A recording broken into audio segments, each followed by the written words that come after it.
Assalamualaikum warahmatullahi wabarakatuh.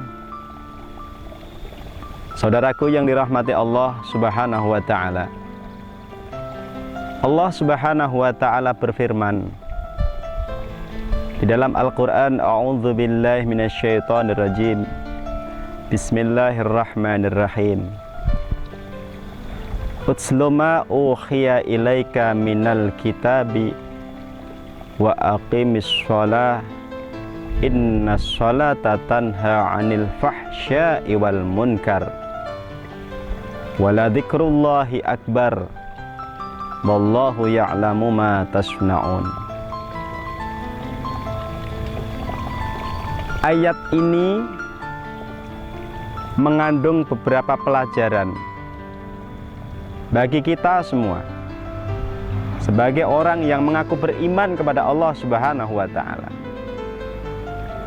Yang pertama, yaitu perintah untuk senantiasa membaca kitab, yaitu Al-Quran, yang sudah diturunkan Allah Subhanahu wa ta'ala melalui malaikat Jibril kepada baginda Rasul sallallahu alaihi wasallam, dan akhirnya sampailah kepada kita semua.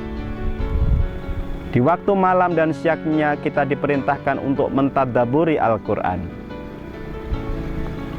diperintahkan untuk senantiasa membacanya, mengangan-angan maknanya, dan bahkan mengetahui, meresapkan, dan mengamalkan isinya. Yang kedua adalah perintah agar kita mendirikan sholat. Karena apa?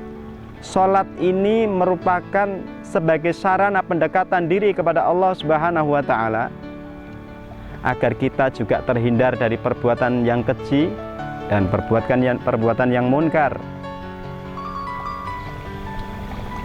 Dan derajat sholat ini adalah zikir yang sangat besar di hadapan Allah Subhanahu wa ta'ala.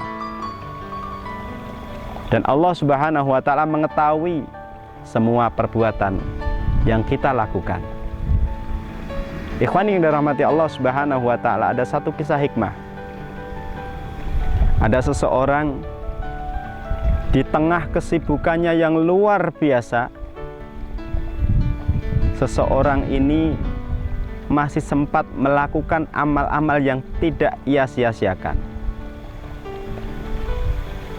Dia berprofesi seorang dokter di sebuah rumah sakit yang cukup ternama dan terkenal.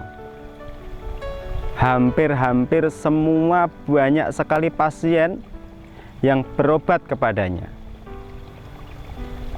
Katakanlah Pak Dokter Fulan. Dokter Fulan ini di tengah kesibukannya, beliau sempat membaca Al-Quran.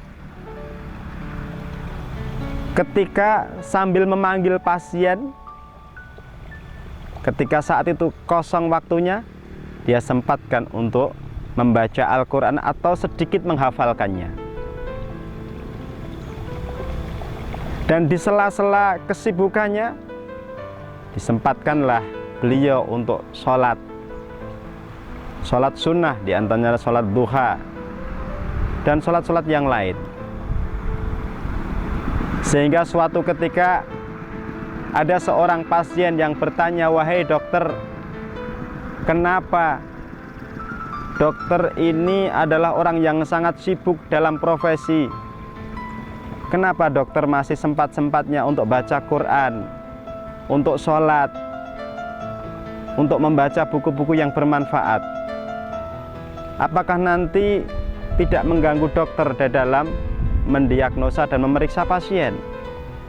Maka sambil tersenyum, dokter ini mengatakan, "Justru aku membaca Al-Quran dan melakukan amalan-amalan ini, aku dengan wasilah ini aku berdoa kepada Allah Subhanahu wa ta'ala, semoga semua yang menjadi pasienku diberikan kesembuhan dan kebaikan oleh Allah Subhanahu wa ta'ala."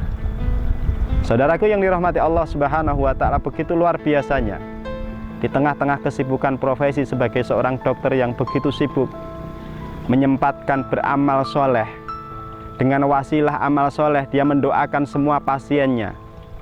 dan ternyata banyak pasiennya yang sembuh seperti sedia kala dan sangat bergembira dengan kesembuhan itu. Ternyata betul ikhwan yang dirahmati Allah Subhanahu wa taala, bahwa dengan membaca Al-Qur'an, dengan mendirikan sholat, Allah akan menghindarkan dari perbuatan-perbuatan dari keji yang munkar. Bahkan penyakit pun tidak akan pernah mendekat kepada orang-orang yang senantiasa betul-betul dekat kepada Allah Subhanahu wa taala. Untuk itu ikhwan yang dirahmati Allah Subhanahu wa taala, mumpung kita diberikan kelonggaran, coba kita bayangkan seberapa waktu yang kita gunakan untuk mengaji, untuk sholat, untuk berbuat baik. Maka alangkah ruginya apabila waktu-waktu yang kita lalui tersia-siakan. Maka dari itu, gunakan waktu dengan sebaik-baiknya. Karena dengan menggunakan waktu sebaik-baiknya, itu akan berakibat yang sangat luar biasa untuk kebaikan diri kita dan orang lain, bahkan siapapun yang menjadi yaitu tumpuan kita, atau bahkan siapapun yang menjadi tanggungan kita.